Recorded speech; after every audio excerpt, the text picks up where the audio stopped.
তার চা।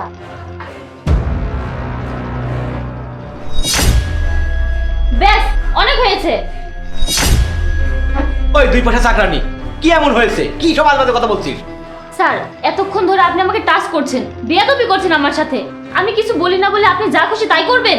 আমি একজন বিবাহিত মেয়ে, আপনি কি সেটা জানেন না? দেখো ভাইয়া, তুমি তাকে মাথায় চড়িয়ে রেখেছো। দুই পয়সার চাকরানি তোমার ভাইকে দোষারোপ করছে, তাও আর তোমার সামনে। ব্যাস, অনেক হয়েছে তো। তুই কি আমাকে পাগল মনে করেছিস? ও তোর চাকরানি না, ও এই বাসার চাকরানি।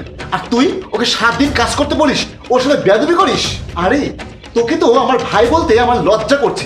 তোর এসব কাজ করতে লজ্জা করে না? তোর মতো খারাপ ভাই যেন আর কারো না হয়।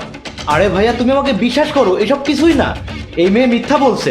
আমি তোকে কতটা বিশ্বাস করতাম। আমি মনে করতাম আমার ভাই একজন আদর্শবান ছেলে, কিন্তু আমি বুঝতে পারিনি আমার ভাই এতটা জঘন্য চরিত্রের।